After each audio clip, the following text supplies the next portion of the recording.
Hello hello.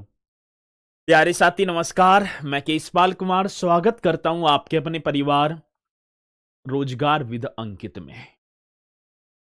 आशा करता हूं कि भैया जी आप सभी अच्छे होंगे, बढ़िया होंगे, खुशहाल होंगे और जहां भी होंगे एकदम शानदार एवं जानदार होंगे।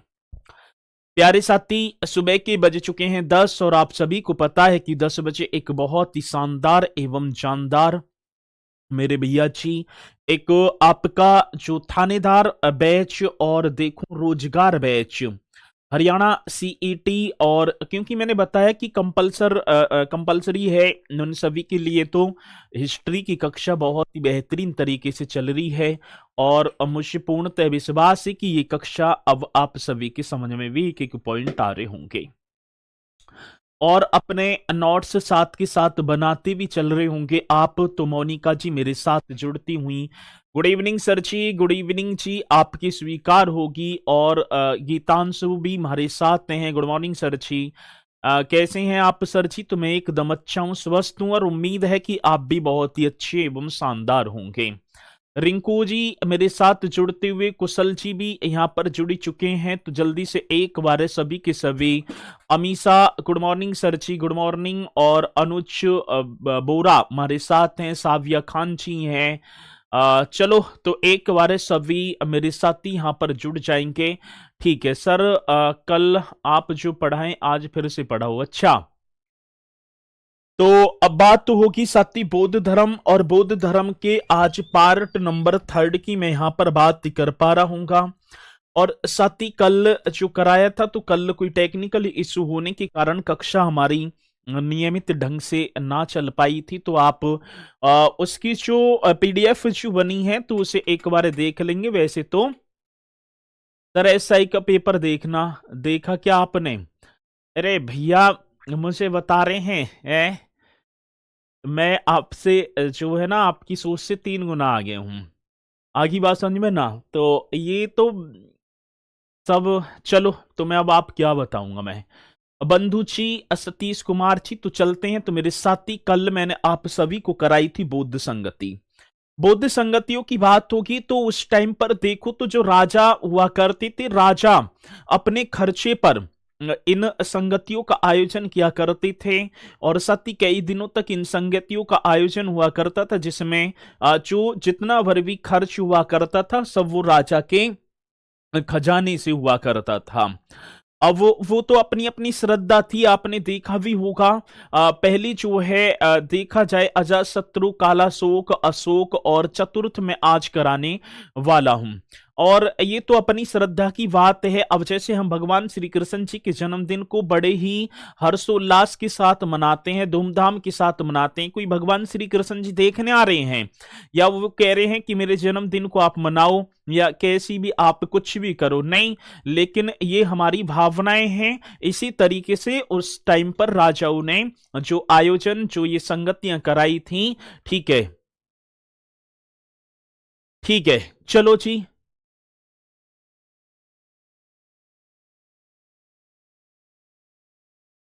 चलो चलते हैं तो भैया जी, अब चलूंगा मैं आपको लेकर चतुर्थ बुद्ध संगति की तरफ। साथी क्योंकि कल 3 तो मैंने कराई और आज एक और मतलब कि रह गई है, और इसे भी आप करेंगे चतुर्थ बुद्ध संगति।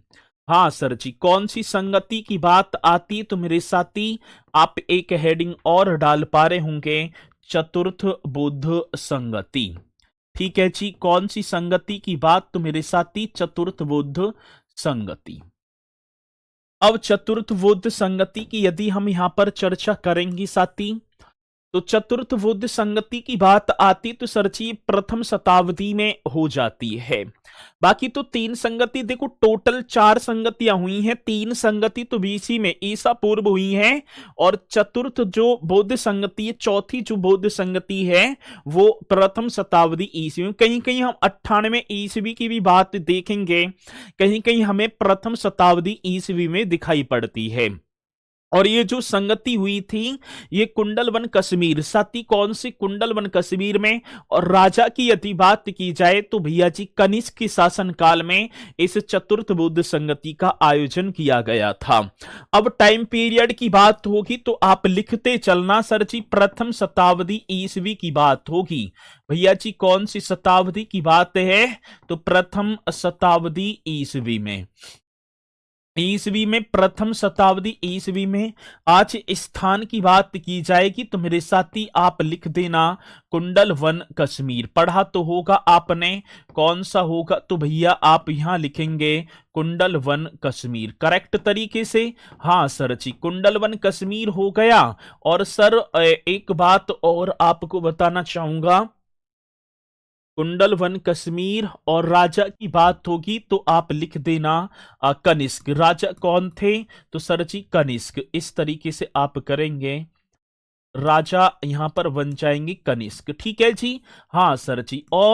और अध्यक्ष की बात करूं तो मैं आप यहां लिख भी देना, यदि राजा शब्द आ जाए, राजा कौन होंगे तो आप बताएंगे कनिष्क होंगे सर, ठीक है जी। स्थान की बात आ जाती है तो आप कर देना कुंडलवन कश्मीर होगा। साथ ही समय की बात आ जाती तो समय आप यहां लिख देंगे प्रथम शताब्दी ईसवी में। अब बात आती है मेरे साथी अध्यक्ष, आप बताते भी चला करें अध्यक्ष जैसी। चलो मैंने यहां लिख दिया तो कुछ मेरे साथी लिख भी रहे हैं, सर जी आप वसु मित्र कर देना। कौन से मित्र की बात, तो साथी यहां पर राइट आंसर बनेगा वसु मित्र। बहुत बढ़िया अच्छी। चलो जी ये पॉइंट आप करती चलना। अब यहां तक ये सारी की सारी संगति और साथी उपाध्यक्ष और विशेष अतिथि की बात आती है। इसमें इस संगति में एक उपाध्यक्ष भी था। यदि मैं बात कर पाऊं उपाध्यक्ष तथा विशेष अतिथि, हाँ सर जी एक उपाध्यक्ष भी बना और सर जी विशेष अतिथि की बात जैसी आई तो आप यहां लिख पा रहे होंगे सर जी अश्व घोष। बहुत इंपोर्टेंट क्वेश्चन है तो यहां पर एकदम राइट आंसर कर देना सर जी अश्व घोष। चलो जी अब देखो भैया जी क्या होता है जब द्वितीय बौद्ध संगति हमने पढ़ी थी। जो द्वितीय बौद्ध संगति में दो संप्रदायों में विभक्त होगा, एक थेरवाद और एक महासांगिक। और मैंने बताया था कि जो भिक्षुओं में मतभेद होता है कि दोपहर के भोजन के बाद खाना खाना चाहिए, सॉरी आराम करना चाहिए या नहीं करना चाहिए, ताड़ी पीना या ताड़ी का सेवन करना चाहिए या ना करना चाहिए, और साथ ही दान दक्षिणा के रूप में सोने चांदी को लेना या स्वीकार करना, कोई दान दे रहा है तो उसे लेना चाहिए या नहीं। तो इन्हीं में देखते हुए तो साथ ही द्वितीय बौद्ध संगति के दौरान बौद्ध भिक्षु में क्या मतभेद हो जाती हैं और दो संप्रदायों में विभक्त हो जाता है। और उन्हीं संप्रदायों को देखते हुए तो मेरे साथी जैसी चतुर्थ बौद्ध संगति आती है तो मेरे साथी यहां पर देखूं तो बौद्ध धर्म दो पार्टों में बट जाता है। आप सभी को पता भी होगा, एक महायान और एक हीनयान पढ़ा होगा आपने। सर जी ठीक है ना सर, अतिथि लिख दो। अच्छा अतिथि ये ना लिख रहा, अतिथि सर अतिथि लिख दो भैया, लिख तो रहा है उपाध्यक्ष तथा विशेष अतिथि अश्व घोष बने थे, ठीक है एक ही थे। चलो अब भैया जी किसकी बात होगी, तो इस चतुर्थ बौद्ध संगति में आप लिखेंगे भैया जी बौद्ध जो धर्म है। आज कौन सी धर्म की बात, तो बौद्ध धर्म दो भागों में मतलब कि दो पार्टों में विभाजित हो गया। दो भागों की बात आ जाती है मेरे साथी, दो भागों में विभाजित आता है क्वेश्चन। जैसी पूछा जाएगा तो आप निश्चित तौर पर कर पा रहे होंगे। और वो दो भाग कौन कौन से होंगे आप बताएंगे साथी, एक हीनयान और एक महायान। एक कौन सा होगा, हीनयान इस तरीके से लिख देना, और एक मेरे साथी महायान, ठीक है। एक कौन सा, महायान। अपने में बहुत ईमानदारी वाला क्वेश्चन बन जाता है। हीनयान की बात करेंगे तो ये थेरवादी थे। सर जी ये कौन से थे? तो थेरवादी और साथ ही महायान की बात होगी तो ये महासांघिक थे। मैंने कराया था महासांघिक कौन थे, तो सर जी और थेरवादी कौन थे, इस तरीके से। तो बौद्ध धर्म कितने पार्टों में? तो मेरे साथी आप लिख देना, 2 पार्टों में विभक्त हो जाता है, और एक कौन सा? हीनयान और एक महायान। तो यहां तक सर जी ठीक है। आप बहुत ज्यादा लाल दिख रहे हो। अच्छा, होगा कैमरे की वजह से, कोई दिक्कत नहीं है। आप बोर्ड को देखो, मुझे मत देखो। ज्यादा जो आपकी काम की जो चीजें हैं ये बोर्ड होगा, मैं ना होऊंगा, ठीक है। ये आपके भविष्य का निर्धारण करेंगे। मेरे शब्दों से निकले हुए, मेरे मुख से निकले हुए शब्द और मेरे द्वारा निकले लिखे हुए यहाँ पर जो वर्ड हैं, ये आपके भविष्य का निर्धारण करेंगे, ना कि मैं कैसा दिख रहा हूं, रेड या ब्लैक, वो छोड़ो, ठीक है। चलो जी, आगे बात समझ में। अब भैया जी यहां तक ये चतुर्थ बौद्ध संगति भी हो गई, चारों की चारों बौद्ध संगति हुई, ठीक है।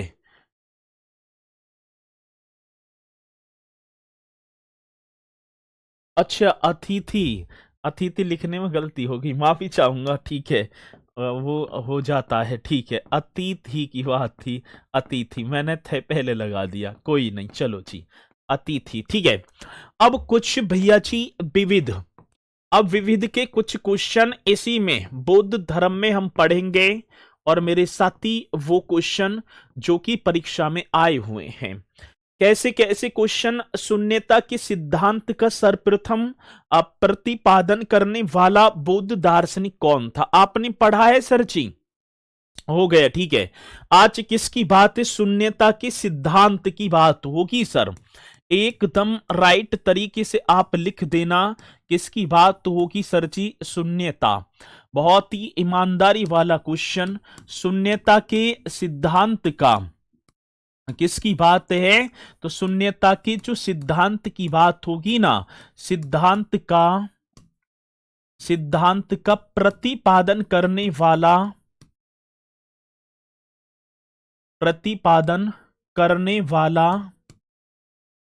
करने वाला जो बौद्ध दार्शनिक था सर जी, करने वाला आप लिखेंगे बौद्ध दार्शनिक कौन था।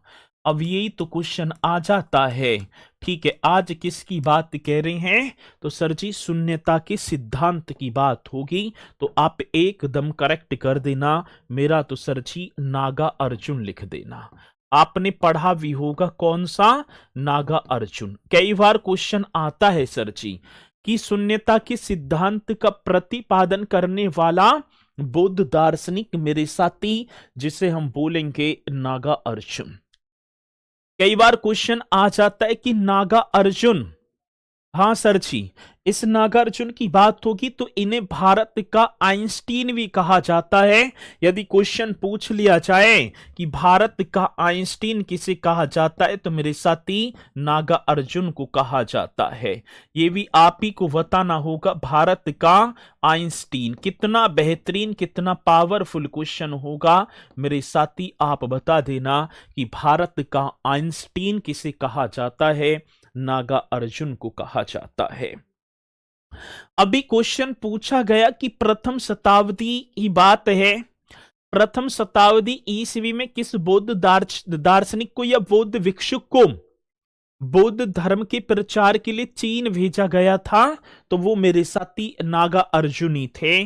तो आप लिख देना, नागा अर्जुन की बात होगी तो एकदम राइट क्वेश्चन लिख देना, बौद्ध धर्म के प्रचार के लिए। हाँ सर जी, कौन से बौद्ध धर्म के प्रचार के लिए कहां भेजा गया? चीन। तो कितना बेहतरीन क्वेश्चन होगा मेरे साथी। जैसा ही क्वेश्चन आएगा तो आप निश्चित तौर पर बता भी पाए। तो साथी, बौद्ध धर्म के प्रचार के लिए चीन भेजा गया था। वो कौन सा बौद्ध दार्शनिक मेरे साथी? जिसका नाम होगा नागा अर्जुन। किसी को कोई डाउट है? ना सर जी। अभी एक क्वेश्चन और था साथी, कनिष्क। ये कुषाण वंश के राजा थे कनिष्क।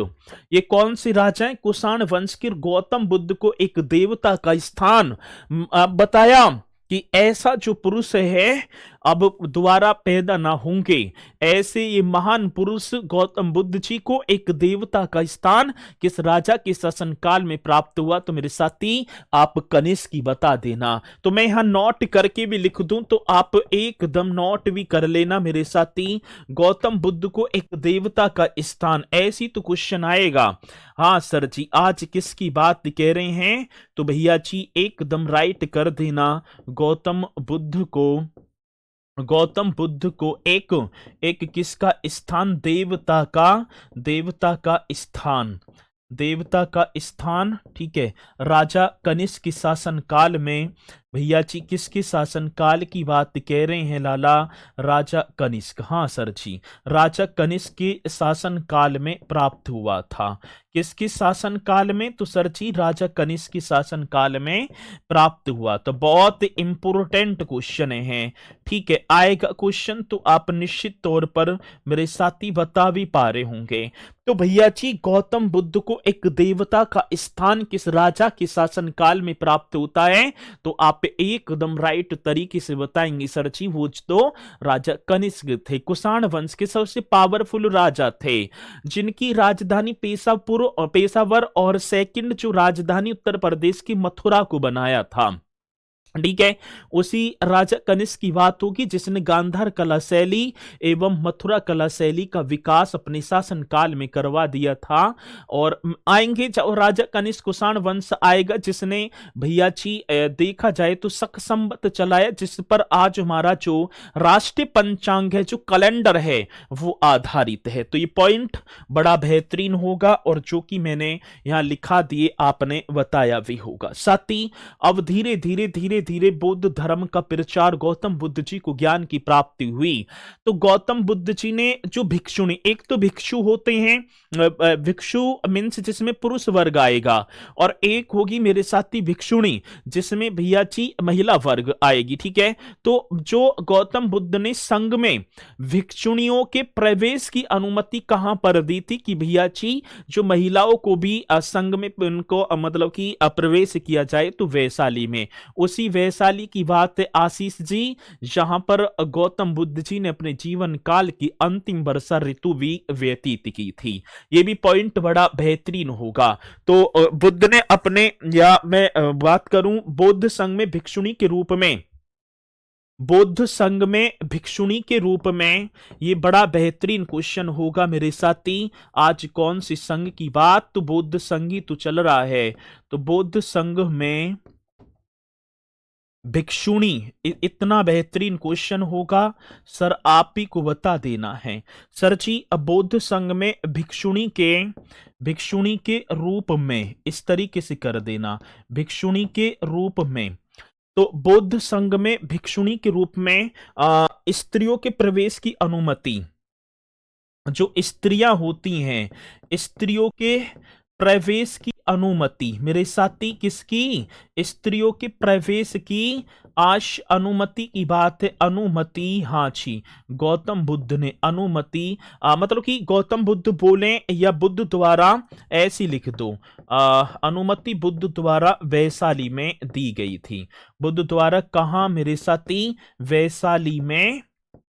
वैशाली में दी गई थी। अब ये बात बहुत ही इंपोर्टेंट है साथी कि बौद्ध संघ में जो भिक्षुणी हैं, तो भिक्षु तो है ही है, लेकिन यहां पर भिक्षुणियों की बात है आनंद के आग्रह पर। ये भी बात आपको कर देनी है। जो प्रिय शिष्य था आनंद कौन था यहां पर? तो आनंद जो था गौतम बुद्ध जी का चचेरा भाई था, ठीक है। कौन था मेरे साथी? चचेरा भाई था। और साथी संघ में प्रवेश करने वाली, ये भी तो क्वेश्चन आ जाता है, प्रवेश करने वाली पहली महिला। तो प्रवेश करने वाली पहली महिला जल्दी से बताएंगे।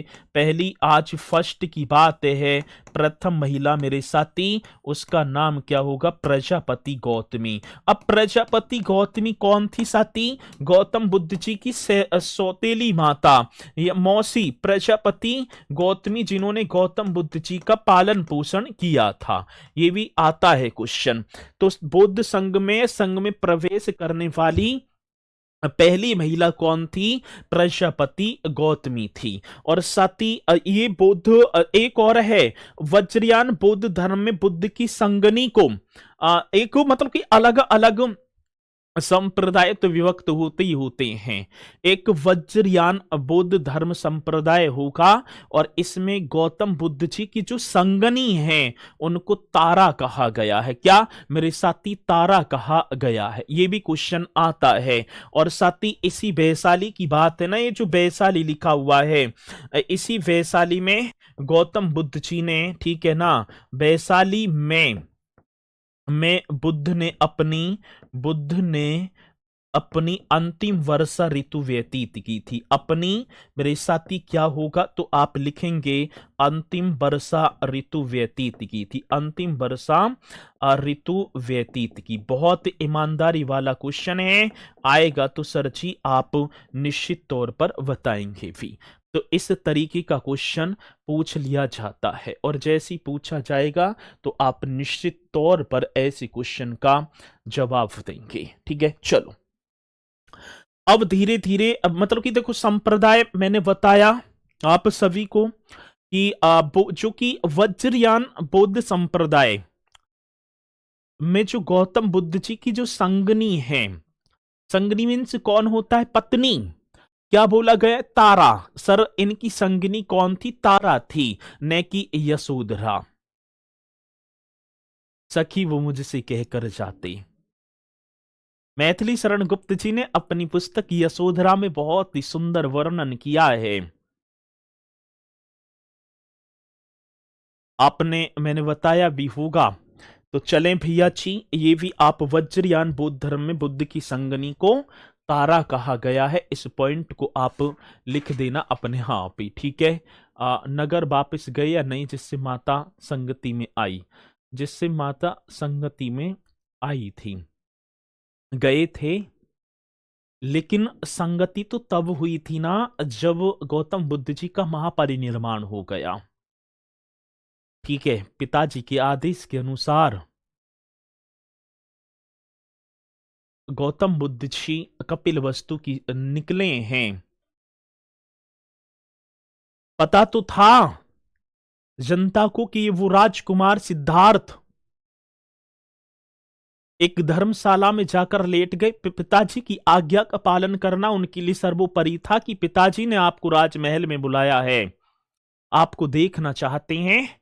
और जब गए हैं तो रात को राजमहल में नहीं डटे हैं सिद्धार्थ, कपिल वस्तु में बनी हुई वो धर्मशाला। और जैसे ही सुबह उठे तो सन्यासी तो हैं, कहा कि हम सिद्धार्थ के रूप में नहीं आएंगे, अब गौतम बुद्ध के रूप में आएंगे, आप सिद्धार्थ मत बुलाना अब हमें। सुबह को वही मांगना, वो खाना। आज वो राजकुमार और जैसी पिता के सामने गए तो भावुक वो पल। लेकिन ऐसा प्रकाश हो गया गौतम बुद्ध जी का, मैंने कल भी बताया कि जो भी उनके पास 5 मिनट के लिए ठहर जाए तो वो बुद्धम शरणम गच्छामि हो जाए। ऐसा प्रकाश। सभी मिलने के लिए आए हैं लेकिन यशोधरा नहीं आई। यशोधरा ने तो वही लगा रखी थी। जब इन्हें वैरागी होना था, क्या मैं इन्हें वैरागी होने से मना करती? लेकिन इन्हें इतना विश्वास नहीं था, इन्होंने मुझे अपने मन की ना बताई। एक बार कह कि तू जाते, अपने आप जाते हैं यशोधरा जी के पास, वो पुत्र राहुल। लेकिन गौतम बुद्ध जी ने वो ही था उनका, उन्होंने अपनी पत्नी की नजरों से नहीं देखा। फिर तो भिक्षाम देहि माई, भिक्षा दो। ठीक है, तो कितना बड़ा त्याग। ठीक है, और त्याग भाई साहब, जितना बड़ा त्याग होगा उतना ही बड़ा आपका नाम होगा। यदि भगवान रामचंद्र जी को 14 वर्ष का वनवास न होता तो वो एक राजा ही बनकर रह जाते, और 14 वर्षों की उस वनवास ने उन्हें भगवान का दर्जा, आज भगवान बन के पुजरे हैं। ये वास्तविकता है। ठीक है भैया, मेरा कहने की मतलब समझो। मैंने बताया है कि पत्नी तारा बताना है या यशोधरा बताना है। वो तो क्वेश्चन आएगा कि वज्रयान बौद्ध धर्म में गौतम बुद्ध की संगनी को क्या कहा गया है, तब तारा बताना। और ऐसे खाली क्वेश्चन आएगा कि गौतम बुद्ध जी की पत्नी का नाम, तो तारा। यहां क्वेश्चन आप समझो थोड़ा सा, ठीक है ना, मैं क्या कहना चाह रहा हूं उस चीज को सुनो। और तुमने लिख दिया पत्नी तारा बताना है यशोधरा। वहां ये क्वेश्चन आएगा कि वज्रयान बौद्ध धर्म की जो शाखा है उसमें गौतम बुद्ध जी की संगनी को क्या कहा गया है, तब तारा करना। आगे बात समझ में, चलो चलो जी, ये एकदम राइट आंसर। और साथ ही इसी के साथ हम चलते हैं बौद्ध धर्म के त्रिरत्न। आपने पढ़ा सरछी, कौन सी धर्म की बात है, बौद्ध धर्म के त्रिरत्न, जल्दी से बताएंगे। हाँ सर जी, बौद्ध धर्म के त्रिरत्न। अब त्रिरत्न कौन कौन से होंगे, ये जल्दी से आप ही को कर देना है। बौद्ध धर्म के कौन से रत्न मेरे साथी, त्रिरत्न एकदम राइट होगा। और साथी बुद्ध, धम्म और संघ कौन कौन से होंगे मेरे भैया जी, बुद्ध, धम्म, संघ, ये त्रिरत्न थे। ठीक है, तो क्वेश्चन आ जाए कि मतलब कि बौद्ध धर्म के त्रिरत्न कौन कौन से हैं, तो मेरे साथी आप बता देना, बुद्ध, धम्म, संघ। कई बार क्वेश्चन आता है। इसी के साथ भैया जी एक तो त्रिपिटक भी होंगे ना। यदि मैं यहीं पर लिख दूं त्रिपिटक, त्रिपिटक कौन कौन से, कल मैंने आप सभी को बताया भी था। जब प्रथम संगति हुई तो गौतम बुद्ध जी की जो शिक्षाओं को दो भागों में संकलित कर दिया। एक तो सुत्त पिटक, हाँ सर जी, कौन सी पिटक की बात, एक सुत्त पिटक और एक मेरे साथी विनय पिटक। हाँ सर, यही तो था, एक सुत्त पिटक और एक साथी विनय पिटक। हाँ सर, एक सुत्त पिटक, विनय पिटक और एक हो जाएगा अभिधम्म पिटक। बहुत बढ़िया मेरे साथी, कौन से पिटक की बात, अभिधम्म पिटक। चलो, आज सुत्त पिटक बुद्ध के उपदेश व संवादों का संकलन किया गया है। इसमें क्या किया गया है, बुद्ध के उपदेश, मतलब कि जो संवाद जो थे, तो बुद्ध के उपदेशों व बुद्ध के क्या होगा मेरे साथी, उपदेशों व संवादों का संकलन। ठीक है, संवादों का संकलन, जो कि गौतम बुद्ध जी ने अपने शिष्यों को जो उपदेश दिए थे। हाँ सर जी, गौतम बुद्ध जी ने जो अपने शिष्यों को उपदेश दिए और जो अपने शिष्यों से संवाद किए थे, उन सभी को एक पुस्तक में संकलित कर दिया और उस पुस्तक को मतलब कि नाम दे दिया सुत्त पिटक। और आनंद इसके प्रमाण माने जाते हैं। कौन सर जी, आनंद। ठीक है, और इस सुत्त पिटक में भी 5 ही पार्ट होंगे। मध्यम निकाय आप पढ़ेंगे भी साथी, विनय पिटक बौद्ध संघ के आचार विचार वे नियम, तो आप करेंगे साथी किसकी बात है, नियम जो निषेध थे उनका संकलन। बौद्ध संघ के आचार विचार, हाँ भैया जी, कौन सी संघ की बात कह रहे हैं, तो आप लिख देना बौद्ध संघ के, हाँ सर, एकदम राइट तरीके से कर देना, आचार विचार। आगे बात समझ में मेरे साथी, कौन से विचार, तो बौद्ध संघ के आचार विचार व नियम निषेध का, वे नियम, हाँ सर जी, नियम निषेध का, इस तरीके से कर देना, नियम निषेध का संकलन। अब जो आचार विचार थे गौतम बुद्ध जी के, हाँ सर जी, जो नियम निषेध थे उनको एक विनय पिटक में संकलित कर दिया गया। ये भी पॉइंट आप एकदम बेहतरीन कर देना। ठीक है जी, चलो जी, अब अभिधम्म, ये अभिधम्म जो आया था ये तृतीय बौद्ध संगति में जो अशोक ने कराई थी। इसमें बुद्ध के आध्यात्मिक व दार्शनिक विचारों का संकलन, जो गौतम बुद्ध जी ने जो आध्यात्मिक और दार्शनिक जो विचार दिए थे उनको एक पुस्तक मीन्स बना दी अभिधम्म पिटक। तो आप कर देना बुद्ध के आध्यात्मिक, हाँ सर जी, किसके भैया जी? बुद्ध के आध्यात्मिक। बड़ा बेहतरीन क्वेश्चन होगा, आएगा तो आप बता भी देंगे। बुद्ध के आध्यात्मिक व दार्शनिक, व क्या होगा मेरे साथी? दार्शनिक विचारों का संकलन। इस तरीके से कर देना सर जी, विचारों का क्या होगा? तो आप एकदम करेक्ट करेंगे, संकलन। अच्छा जी, हाँ। तो बुद्ध के आध्यात्मिक व दार्शनिक विचारों का संकलन, वो किसमें? सती अभिधम्म पिटक में। तो इन्हें भी आप एकदम राइट तरीके से कर देंगे। ठीक है, आगे बात समझ में जी।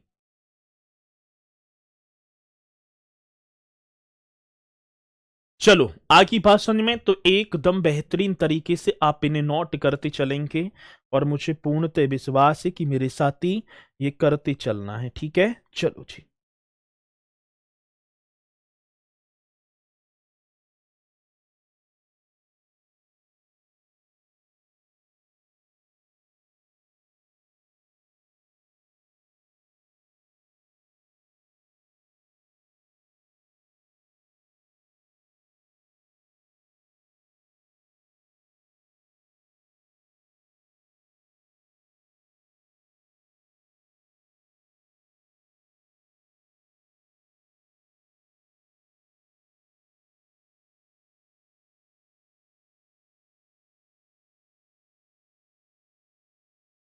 कंप्लीट है बुद्ध धम्म संघ, ये आदमी है बुक सर जी। अरे भैया, अब ये आदमी नहीं है, और ना ही भैया जी किताब है, ये त्रिरत्न थे। मतलब कि बुद्ध जी तो गौतम बुद्ध जी के जो बताया गया है धम्म, और संघ, संघ मतलब संगठन। ठीक है, और यहाँ पर जो है ना मतलब कि जो धम्म जो शब्द है, देखो धर्म तो रिलीजन से होता है, ठीक है ना? किसका मतलब कि मतलब कि रिलीजन, जैसे कि धर्म हमारा होगा, और धम्म हो गया मतलब व्यक्तियों का एक संगठन, इस तरीके से है। चलो, ना ये बुक और ना ये आदमी, ये त्रिरत्न थे। ठीक है, त्रिरत्न इस तरीके से। बुद्ध के जीवन की घटनाएं एवं उनके प्रतीक, एक और हेडिंग है मेरे साथी, बुद्ध के जीवन की घटनाएं एवं उनके प्रतीक। चलो जी, अब एक हेडिंग और आप सभी को डाल देना है, बुद्ध के जीवन की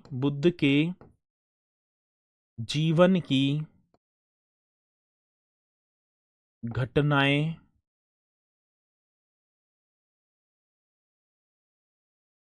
एवं प्रतीक।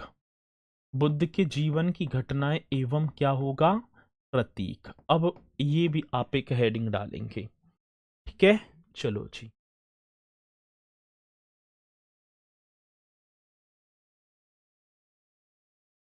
बुद्ध के जीवन की घटनाएं एवं प्रतीक, इस तरीके से कर देना। अब ये बहुत ईमानदारी वाले क्वेश्चन है भाई। पूछा जाता है कि गर्व, गौतम बुद्ध जी के गर्व की बात है तो गर्व का प्रतीक क्या था? भाई बहुत बार आया। साथी जन्म, आज गौतम बुद्ध जी के जन्म का प्रतीक क्या होगा? मेरे साथी एक आपका हो जाएगा निर्वाण। ये भी गौतम बुद्ध जी के जीवन का निर्वाण शब्द आया। प्रथम प्रवचन, साथी फर्स्ट जो सरमन था, प्रथम प्रवचन, ये इसका प्रतीक क्या था? चक्र, कई बार बता दिया जाता है। साथी ज्ञान प्राप्ति की भी बात आई। भैया जी कौन सा प्राप्ति? तो यहां पर आप लिखेंगे ज्ञान प्राप्ति। यौवन, हाँ सर, यौवन की बात आ जाती है जब गौतम बुद्ध जी यौवन अवस्था में थे। यौवन, स्मृति, ठीक है, स्मृति का प्रतीक क्या होगा? ये भी आप सभी को कर देना है भैया जी। स्मृति मतलब स्मृति, स्मृति, स्मृति होना चाहिए। हाँ सर जी, आ जाता है, कई बार क्वेश्चन आ जाता है स्मृति, और आए तो आप बताएंगे। ठीक है, स्मृति। चलो जी, ये भी आप करेंगे। ठीक है, अब गर्भ की स्मृति और मृत्यु भी आप कर देना। पहले गृह त्याग, चलो गृह त्याग, और फिर आप कर देना मृत्यु। ये प्रतीक चिन्ह भी गौतम बुद्ध जी के पूछे जाते हैं। चलो, अब बात आती साथी गर्भ। जब गौतम बुद्ध जी गर्भ में ठहरे थे ना अपने माता जी के, तो उस टाइम पर माता जी को एक सफेद हाथी का स्वप्न दिखाई पड़ा था। जो सफेद हाथी है ना, हाथी कमल, हाँ, तो हाथी का क्या था साथी, स्वप्न दिखाई पड़ा था। तो तभी गौतम बुद्ध जी मेरे साथी गर्भ में थे, तब की बात है। तो हाथी, चलो जी। जब गौतम बुद्ध जी का जन्म हुआ तो आकृति जो बन जाती कमल की आकृति होगी। भैया जी आता है क्वेश्चन, निर्वाण, तो पद चिन्ह आप कर देना। ठीक है, जो पद चिन्ह प्रथम प्रवचन आप करेंगे चक्र, मेरे साथी चक्री आता है। ज्ञान प्राप्ति की बात ही होगी तो वो बोधि वृक्ष, हाँ सर जी। यौवन आप सांड कर देना सर जी, यौवन तो आप करेंगे सांड। स्मृति की बात होगी तो साथी आप करेंगे स्मृति, तो आपका हो गया शेर। गृह त्याग घोड़ा, भाई घोड़ा 7 था। और जब मृत्यु की बात आती तो 8 स्तूपों में विभक्त हो जाता है। ये पॉइंट आपको नोट कर लेने हैं। और मेरे साथी यहीं पर आपका जो बौद्ध धर्म है, जो कि हमारे परीक्षा में पूछे जाते हैं। ठीक है, और सर जी लास्ट में कल वाली क्लास के बारे में भी थोड़ा बता देना। चलो भैया, यदि टाइम रहा तो मैं बिल्कुल बताऊंगा। ठीक है, मैं क्या है भैया जी बिल्कुल यहाँ पर बता पा रहा हूँगा। अब इसे एक बार सभी ने नोट कर लिए होंगे बढ़िया तरीके से। मुझे पूर्णतः विश्वास है कि आप करते चल रहे हैं। और सर अब देखेंगे, आगे बढ़ेंगे एक एक पॉइंट की तरफ। और सर जी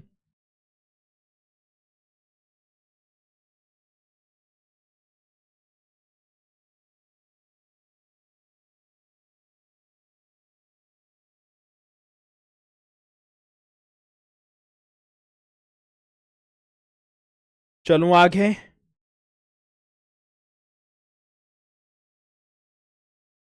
चलूं भाई, यदि आप सभी की आज्ञा है तो आगे बढ़ जाएं। अब अब भैया जी, जब गौतम बुद्ध जी का जो जन्म हुआ था ना, तो तब जो थी ना कमल की आकृति बनी हुई थी इस तरीके से, ये है। चलो आगे बात समझ में। और चलते हैं तो इसी के साथ अब एक एक क्वेश्चन का जवाब आप देते चलेंगे। मैं ना बताऊंगा, थोड़ा सा स्पीड से बढ़ते चलेंगे। चलो जी, ठीक है। चलो, गौतम बुद्ध जी का जन्म कहाँ हुआ था? Where was the Gautam Buddha born? Ayodhya में ना सर जी, वैशाली में भी ना, ना मगध में।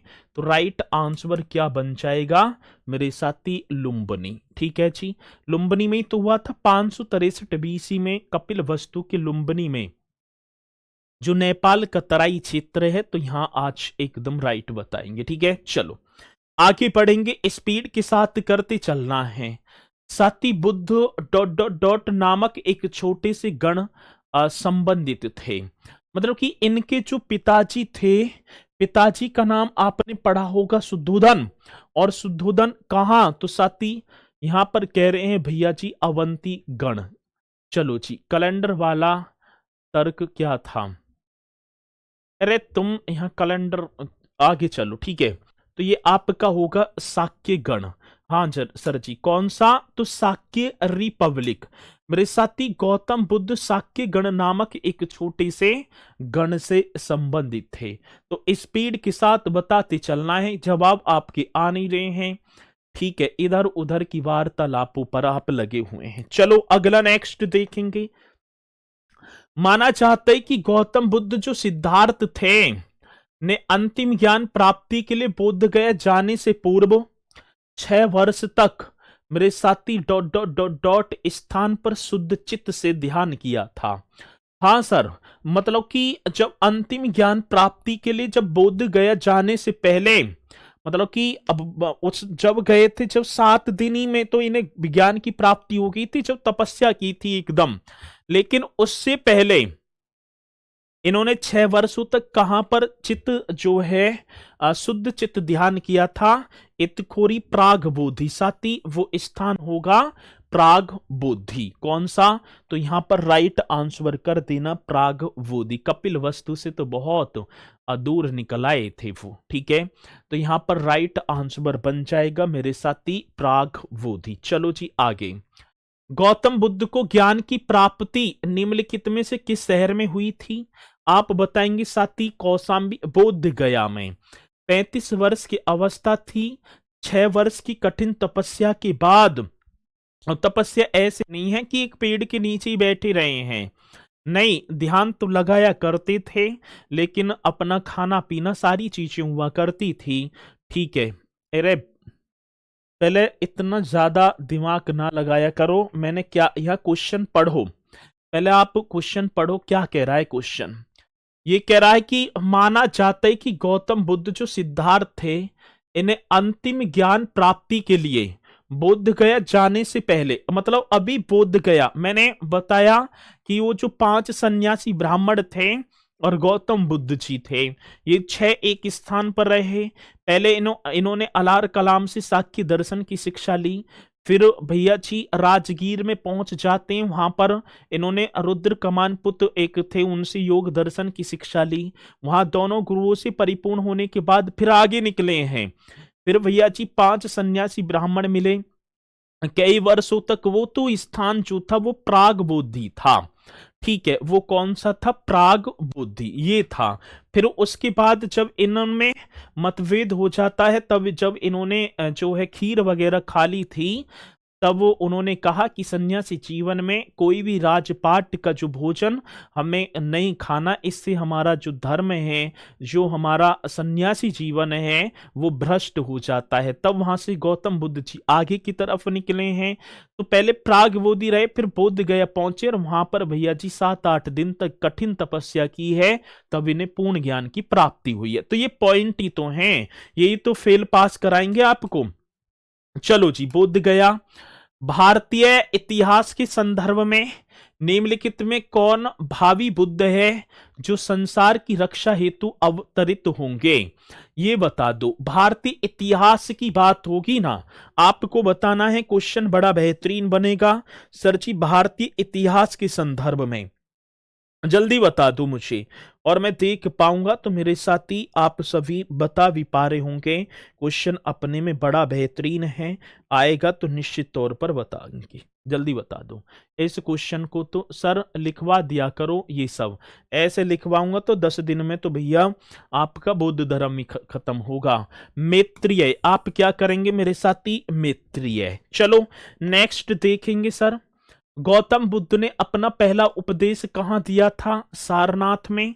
वही ये तो सभी को पता है कि गौतम बुद्ध जी ने अपना पहला जो उपदेश दिया था वो कहां पर दिया था? सारनाथ। ये सभी जानते हैं। धर्म चक्र प्रवर्तन। और किस भाषा में गौतम बुद्ध ने अपना पहला उपदेश दिया? ये मैंने कल बताया होगा, जल्दी से बता दो कि गौतम बुद्ध जी ने अपना जो पहला उपदेश है वो कौन सी भाषा में? हिंदी, संस्कृत, प्राकृत या पाली? तो सर जी पाली भाषा में। तो यहां पर राइट तरीके से आप करेंगे कि भैया जी गौतम बुद्ध जी ने जो पहला जो उपदेश दिया था वो पाली भाषा में, ठीक है। चलो बहुत बेहतरीन है, आगे बढ़ो जी। गौतम बुद्ध जी की मां का नाम क्या था? सभी को पता है सर जी, माया। भैया जी माया देवी था, जो इनके जन्म के 7वें दिन माया देवी जी का देहावसान हो जाता है। तो गौतम बुद्ध जी की जो माता जी थी उनका नाम क्या था? माया था। अमित तिवारी जी, रिंकू वागरे जी, ये क्वेश्चन नोट में तो नहीं मिल रहा है, बुरा मत मानना सर जी, नाम मिलेंगे भी, ठीक है। लेकिन जो क्वेश्चन आपको नया लगे उसे आप नोट कर लेंगे, ठीक है। जो क्वेश्चन आपको लगेगा तो आप उसे एक बार नोट करते चलना। चलो जी आगे। वास्तुकला में मुख्य रूप से चैत्य विहार, स्तूप और स्तंभ होते हैं। साथ ही ये किसमें होते हैं? तो बौद्ध वास्तुकला की बात है भैया जी। कौन से बौद्ध वास्तुकला? बोधिस्ट बौद्ध वास्तुकला में मुख्य रूप से चैत्य विहार, स्तूप और स्तंभ होते हैं जी। एकदम राइट कर देना सर, बौद्ध में ही तो होते हैं। किस वृक्ष के नीचे रानी माया देवी ने गौतम बुद्ध को जन्म दिया था? ये तो मैंने बताया था, चलो बता दो, जल्दी बताएंगे। कौन सा वो वृक्ष था जहां पर माया देवी जी ने किसको, तो सरची बात की होगी, गौतम बुद्ध जी को जन्म दिया था। तो आम्र कुंज नामक स्थान था, और साथ ही साल वृक्ष का जो साल ट्री था, साल का वृक्ष था। तो किस वृक्ष के नीचे रानी माया देवी ने गौतम बुद्ध को जन्म दिया? तो मेरे साथी आप बताएंगे, आम्र कुंज नामक स्थान पर, साल वृक्ष के नीचे। आगे बात समझ में, ये पॉइंट भी आपने कर दिया। चलो आगे देखेंगे अगला नेक्स्ट क्वेश्चन। अरे चलो जी आगे देखो भैया, बोध गया किस भारतीय राज्य में स्थित है? एक और क्वेश्चन आपको बता देना है, आज मुझसे पूछा गया कि बोध गया किस भारतीय राज्य में स्थित है, जल्दी बताओ, स्पीड के साथ बताना है सर जी। बोध गया किस भारतीय राज्य में? तो आप बता देना सर, ये तो बिहार में ही तो होगा, बिहार एकदम करेक्ट आंसर। नेक्स्ट देखो जी, ये बिहार में। निम्नलिखित में कौन सा स्थल बौद्धों के तीर्थ स्थल में से नहीं है? तो भैया जी देखूं, तो भैया देखो, बोध गया तो है, ज्ञान की प्राप्ति हुई, प्रथम उपदेश सारनाथ में दिया, ग्वालियर होगा, कुशीनगर में गौतम बुद्ध जी को महापरिनिर्वाण की प्राप्ति होती है। तो यहां पर राइट आंसर बन जाएगा ग्वालियर। तो आप इसे भी एकदम राइट कर देंगे। तो कौन सा स्थल बौद्धों के तीर्थ स्थल में नहीं है, तो इसे भी आप करेक्ट तरीके से मेरे साथी बता देंगे, ठीक है। चलो जी आगे बात समझ में आगे बढ़ो।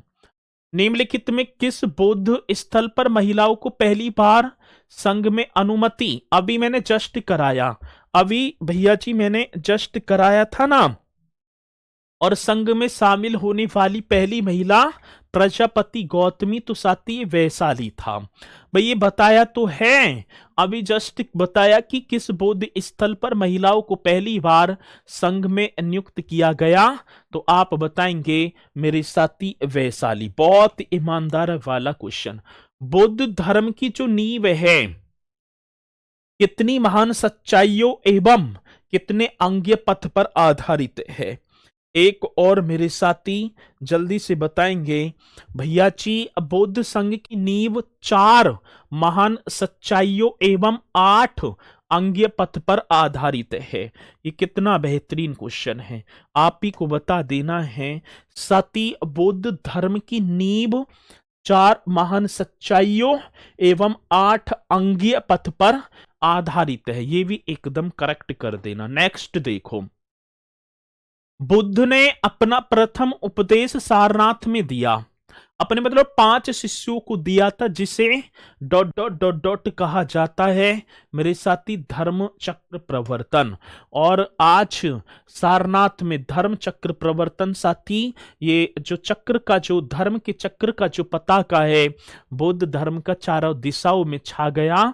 ये भैया जी आप एकदम राइट कर देंगे। चलो अगला नेक्स्ट देखो, निम्नलिखित में कौन उन पंचवर्गीय भिक्षुओं में सम्मिलित नहीं था जिन्हें गौतम बुद्ध ने अपना प्रथम धर्मोपदेश दिया था? मैंने बताया भी था आपको, और साथी ये आपके कौन से होंगे, तो आप कर देना महाकश्यप, ये तो प्रथम बौद्ध संगति में अध्यक्ष था। बाकी महानाम था कौंडनीय बप्प, और साथी एक नाम मैंने असंग कल ही तो करवाए हैं ये, और एक नाम था भद्य, एक नाम क्या होगा मेरे साथी भद्य। तो अब महानाम कौंडनीय बप्प असंग भद्य। चलो जी, बौद्ध वास्तुकला की निम्नलिखित में किस संरचना का उपयोग, हाँ जी संरचना होगा ये, किस संरचना का उपयोग भिक्षुओं को रहने के निवास के जन्म में किया जाता था? मतलब कि तो आप बताएंगे भैया जी वो होता था बिहार, ठीक है। वो क्या बोलते थे उसे, तो उसे बोलते थे बिहार। जो गौतम बुद्ध जी के यदि मैं बात कर पाऊं, गौतम बुद्ध ब्राह्मण थे ना भैया, ब्राह्मण ना थे, वो क्षत्रिय कुल में पैदा हुए थे, ठीक है। चलो आगे देखूं तो अगला क्वेश्चन, बौद्ध धर्म में भिक्षुणी बनने वाली पहली जो महिला थी प्रथम, हाँ जी। बुद्ध प्रजापति गौतमी, हाँ सर जी, कौन सी? प्रजापति गौतमी बौद्ध धर्म में भिक्षुणी बनने वाली प्रथम महिला थी। ठीक है, अगला नेक्स्ट क्वेश्चन। सिंह चतुर्मुख स्तंभ कहाँ स्थित है? आप बता देना। क्वेश्चन बड़ा बेहतरीन। ये भैया जी सिंह चतुर्मुख, तो ये तो आपका सारनाथ में तो होगा। ये आपका कहां पर होगा सर जी? सारनाथ। बहुत बढ़िया। अगला, स्तूप क्यों बनाए गए थे? जल्दी से बताओ साथी। स्तूप जो थे ना, ये स्तूप क्यों बनाए गए थे? पवित्र स्मृति चिन्ह रखने के लिए, एकदम राइट है। जो स्तूप बनाए जाते थे मेरे साथी, पवित्र स्मृति चिन्ह रखने के लिए बनाए जाते थे। आगे देखो जी, निम्नलिखित कथनों में से कौन सही है? गौतम बुद्ध शाक्य गण के नाम से जाने वाले एक छोटे से गण से संबंधित थे, एक क्षत्रिय थे। ये तो बात सही है जी। ये बात क्या होगी मेरे साथी? सही है। गौतम बुद्ध का कुशीनगर में निधन हुआ, ये भी बात सही है।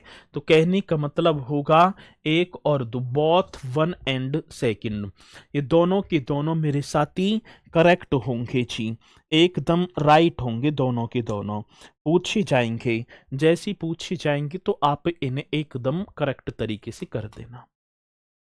निम्नलिखित पर विचार कीजिए। बुद्ध ने देवतारोपण, हाँ सर जी, बोधिसत्व के पथ पर चलना, मूर्ति उपासना तथा अनुष्ठान, उपरोक्त विशेषताओं में से कौन सी विशेषता या विशेषताएं महायान बौद्ध मत से संबंधित है?